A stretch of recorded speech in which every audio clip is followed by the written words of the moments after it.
poi c'è la domanda delle domande: ma lo volete il primo posto?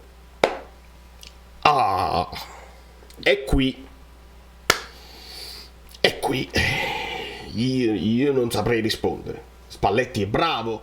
Amici bellini, è di nuovo aria di Champions e siamo carichi, io sono carico e credo anche il mister fosse carico, salvo poi dopo ammosciarsi nel finale, ma ne parliamo tranquillamente. C'era anche il professore. Cominciamo.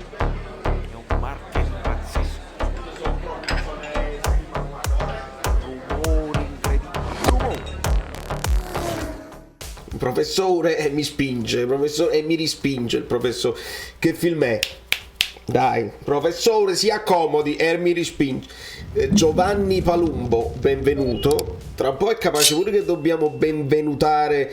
Si parla, non c'è un rumor che si deve benvenutare una figura dirigenziale nel Napoli. Non diciamo niente, però i rumors, lo sapevi, rumors only grow.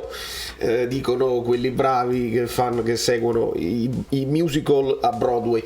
Che musical è? Mamma mia, se mi rispondete pure di questo, rumors only grow. Veramente siete i miei eroi. Lasciate un like per le citazioni più o meno culturalmente avanzate e andiamo velocemente a vedere quelle che erano le domande e le risposte di Mario Rui, che non si chiama Mario, lo sapete, vero? Non voi, la community lo sa che Mario Rui è tutto il cognome, i giornalisti lo sanno, Mario, va benissimo, c'è confidenza. Ovviamente Mario Rui molto stringato, va molto al sodo, risponde quello che deve rispondere, non si crea nemmeno il problema di andare poi nel dettaglio, e tutte le cose sono molto calcesi, ma va anche bene così, perché alla fine vabbè, me ne va, non lo so se poi rimane, posso restare, posso andare, eccetera eccetera. Anfield è uno dei più belli, sì, è uno dei più belli. La crescita rispetto a quel quando ci sei stato, sei andato ad Anfield, quel Napoli dell'epoca, così sì, mentre però lui rispondeva si vede il Napoli non l'ha postata, non l'ho seguita sul canale ufficiale del Napoli, non lo so perché questa volta si è fatto ritardi, cose va, prova, funziona, prova Baldari che passa davanti alle telecamere di Calcio Napoli 24 e ho visto un po' distratto da tutto ciò, non bene, quindi vabbè, la crescita perché il gruppo, la squadra funziona bene, eccetera eccetera. I tifosi ti individuano come leader, se sei contento, non sei contento, lui dice il gruppo squadra. Si parla dei singoli, ma per noi è importante il gruppo squadra e non c'è dubbio. I movimenti che fate tu, Oliveira, comunque anche Di Lorenzo, la liquida sempre uguale, sì, i movimenti giusti perché li fanno gli altri e li fanno dei movimenti che poi permettono a noi terzini di fare le cose che poi voi vedete. Perché torniamo al discorso, basterebbe ascoltare Spalletti per capire certe cose e non doverne parlare nemmeno, l'occupare lo spazio che poi viene lasciato da un compagno che è andato a trovarsi lo spazio libero lasciato dalla squadra avversaria. È molto semplice, e quindi ancora una volta Mario Rui ritorna sul discorso della squadra. Grazie a tutti, ciao, passiamo al mister, vabbè, se vuoi andare, eccetera eccetera. Quarastelia, poi lo devo recuperare, magari non lo so perché non c'ho tempo, c'è il che fare, Halloween. Quarastelia, c'era, no vabbè, lo devo cercare, ve lo devo far vedere.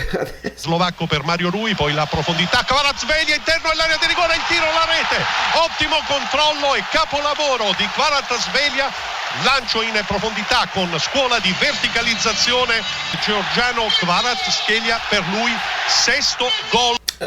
Lasciando perdere questo, che oramai ci ho perso pure le speranze, quando invece il mio discorso era preventivo all'esplosione di Kvara a livello internazionale. Adesso questo è una stella e lo sta diventando una stella che deve essere considerato. Guardate quanti video su YouTube con i suoi highlights, skills and goals escono al giorno. Questo ragazzo merita di essere chiamato col suo nome, Non dico proprio con la Z, con l'H, con come lo dice lui perché sarebbe troppo sentirlo così. Khvicha Kvaratskhelia. Sarebbe troppo, ma addirittura no, nemmeno quello sarebbe un po' troppo. Allora, parole di Spalletti. Prima delle parole di Spalletti, contributo visivo sul modo in cui Spalletti chiude la conferenza stampa proprio con questa faccia. Grazie a tutti. Grazie. Sapete che faccia è questa? È la faccia di chi dice: mamma mia, io pensavo di aver raggiunto il fondo con la qualità di alcune domande, di alcune cose così, invece siete riusciti a scavare. Perdonatemi se con presunzione io cerco di interpretare lo sguardo di Spalletti quando dice e non dice, ma mi sembra che questo, almeno questa è la sensazione che ha dato a me, e posso tranquillamente sbagliare. Mi dà proprio l'impressione di dire: siete stati capaci di farmi scendere tutto nei calzettini, nonostante io sia in grande forma, sia sul pezzo. Perché ragazzi, quello che non possiamo negare è che Spalletti in campo è sul pezzo, sul 4-0, sullo 0-0, quando il Napoli è in vantaggio, quando il Napoli gioca bene, è sul pezzo sia nell'applaudire sia nel gridare le cose che lo convincono di meno. È sul pezzo fuori dal campo, perché Spalletti ci fa capire che ha studiato il Liverpool e se lo sta studiando bene, non l'ultima partita così, non la partita che ha giocato contro di noi, ma sta vedendo tutte le partite, e lui ci parla di un Liverpool che è in piena salute, e quindi non dice hanno perso, no, però te la devi vedere la partita, che se tu parli di Liverpool non in salute perché vedi magari solo il tabellino, magari non sai che hanno sbagliato 10 gol a porta vuota, per esempio, e quindi Spalletti ci dice questa cosa qua e tiene così sul pezzo anche i ragazzi. Molto bene, molto bene. E se poi dovesse succedere qualcosa, io la responsabilità la do ai nostri addetti ai lavori che fanno scendere tutto il livello, abbassano il livello, e prendetevela con me, veramente non mi interessa. Quindi questo paragone tra Kvara e Salah, sì, sono due giocatori che hanno quelle caratteristiche perché saltano l'uomo e ti possono creare la differenza, e su questo non c'è dubbio. I complimenti di Klopp, e qui riesce Spalletti ad incastrare un Kanishune face da Oscar, perché lo dice bene, perché lo dice al momento giusto, con la non la sensazione, proprio con l'intenzione giusta, e non lo dice in maniera banale, proprio perché se tu mi fai un complimento che non è finto ma che comunque mira ad alzare, come si dice, lui dice proprio per metterti lassù per poi sentire meglio il tonfo quando cadi.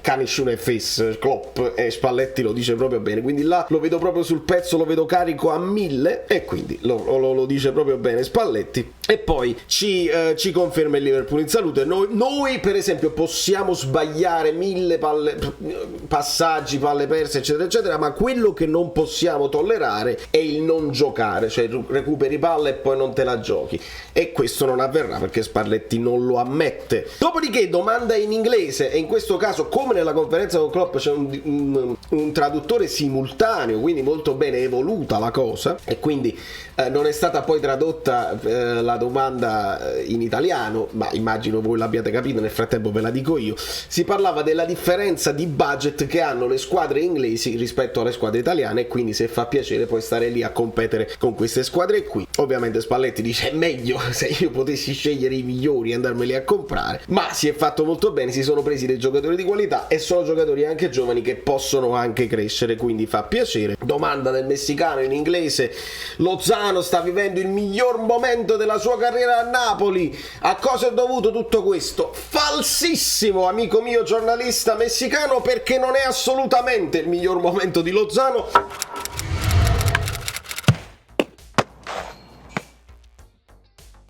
Falso storico. Lozano con Gattuso era devastante in tutte le partite, prendeva 2 cartellini gialli per gli avversari a partita, segnava assist, era imprendibile e stava in fiducia perché non aveva ancora subito quei 2 infortuni gravissimi che poi ha subito e che lo hanno abbassato di rendimento. Adesso si sta rivedendo un Lozano un po' più in fiducia, un po' più fresco, un po' più brillante, con l'alternanza con Politano va bene, non la soffre. Si sta rivedendo un Lozano buono, ma non è il Lozano nel migliore nella migliore forma della sua carriera. Ma che stai dicendo? E Spalletti dice sì, vabbè, la cosa si può fare molto bene, il giocatore top, le solite cose, tutto perché diamo il meglio con la squadra fa delle cose, il giocatore fa delle cose, è tutto nella squadra. Ma certo non mi aspettavo di arrivare a questa partita da primi contro i migliori del mondo, e il gegenpressing, lo chiamano poi il gegenpass, non so se questo era, qua sono ignorante io, il gegenpass non me lo ricordo, però dice volete fare il gegenpass come il Liverpool, noi vorremmo fare il Liverpool, il City, il Chelsea. A Coverciano si portano degli esempi di queste squadre qui che portano delle innovazioni nel calcio, ovviamente loro hanno anche i migliori giocatori per farle queste innovazioni e noi cerchiamo di rubare un po' da tutti. E poi c'è la domanda delle domande: ma lo volete il primo posto? E qui io non saprei rispondere. Spalletti è bravo, Spalletti ci pensa, Spalletti ci riflette a lungo, si prende le sue pause, perché se le deve prendere le sue pause per non dire cose sbagliate nei confronti di una piazza, dei suoi giocatori, degli stessi addetti ai lavori che poi riporteranno le notizie e scriveranno dei titoli. Lo volete il primo posto? E Spalletti dice sì. Pensate un po', lo vorrebbero il primo posto. Pensate un po' l'assurdità di una situazione in cui magari lui non lo vorrebbe il primo posto, e quindi che imbarazzo il dover spiegare ai ragazzi non facciamo brutta figura perché poi ci guardano tutti, però mi dispiace ma oggi dobbiamo perdere con 4 gol di scarto perché io non lo voglio sto primo posto. Ho fatto un po' di calcoli, le squadre che arrivano prima, le squadre che arrivano secondo, poi arrivare primi ti porta a giocare la partita di ritorno in casa, quindi non lo voglio questo primo posto, però fate il possibile, cercate di celarlo come atteggiamento in campo. Io non lo voglio, però dirò, se me lo dovessero chiedere, che lo vogliamo. Voi però lo sapete come la penso, perché ne abbiamo parlato negli spogliatoi. Questo primo posto mi dà fastidio, mi dà un fastidio di pazzi, mi fa venire, ricordate Ancelotti che diceva gli viene all'orticare i pruriti per il primo posto e il secondo posto. Lo volete il primo posto? E poi si raggiunge il culmine, l'ultimissima domanda: il 4-3 dell'anno scorso, come mai il 4-3 l'anno scorso fu accantonato per il 4-2-3-1 e invece quest'anno eccetera eccetera? Lei torna indietro e ci fa piacere a tutti e ci deve spiegare di nuovo che il 4-3-3 e il 4-2-3-1 sono più o meno la stessa cosa e che il Napoli si adatta rispetto alla partita, rispetto alla fase della partita e rispetto all'avversario, un po' più avanti, un po' più indietro rispetto alle caratteristiche dei propri giocatori, però è uguale l'anno scorso come quest'anno. Mamma mia, oggi vado in grossa difficoltà. Di solito io cerco di essere brillante, ironico, anche sarcastico se è possibile, ma ironico con un velo, con un sorriso sempre, con un velo di ironia, ma sempre benevolo. Questa volta questa è la partita. Questa potrebbe essere la partita della stagione. Atalanta è più importante, siamo d'accordo, però Liverpool-Napoli di Champions, dove la finalina, che accetto come termine finalina, dove ti giochi il primo posto del girone in un girone così. Lo volete il primo posto? Lo vuoi un gelato? Allora mettiamo, nonostante la presenza di Mario Rui in conferenza, che sappiamo poi molto spesso Spalletti decidere anche prima, poi dopo se li scelgono, mettiamo Olivera qui per la fisicità, per la scelta dell'andata, e ci siamo tra JJ e Ostigard, propendo per JJ per un po' più di esperienza in queste partite, anche velocità, ce l'ha detto Spalletti, e qua abbiamo il solito centrocampo che potrebbe essere confermato in blocco, secondo me, con Kvara o qua ci mettiamo sempre Simeone per una serie di motivi anche scaramantici che lo sapete, però dovrebbe poter partire Osimhen con Kvara qui, leviamoci Raspa che ci può tornare utile più in là. Zielinski, Demme, allora Demme no, Demme ovviamente non è in lista, ricordiamocelo che non è in lista. Anghissà che abbiamo visto così e così, però ha giocato proprio per recuperare quei minuti per giocare, quindi io confermerei questa situazione qui, senza dubbio, e qui il ballottaggio, quello là decisivo, in questo caso ci metto Politano dall'inizio, no Politano, perché poi se sbagliamo anche i nomi in italiano come si fa? E Lozano nel miglior momento della sua carriera, Zanoli porta bene, ma questo è, ragazzi, questo è quanto. Con Navas in porta da New York, Valerio Fluido è tutto, perdonate i toni, sono mie considerazioni, fatemi ciao. Ciao, sono Saveria Solida. Se arriviamo a 15.000 iscritti su YouTube è una cosa di cortesia, ma secondo me dovreste seguirlo anche su Instagram, @ValerioFluido. Fa tutte queste cose cretine. Sei iscritto pure a TikTok. Prendi più, dai, basta, sei cringe. Quante cose.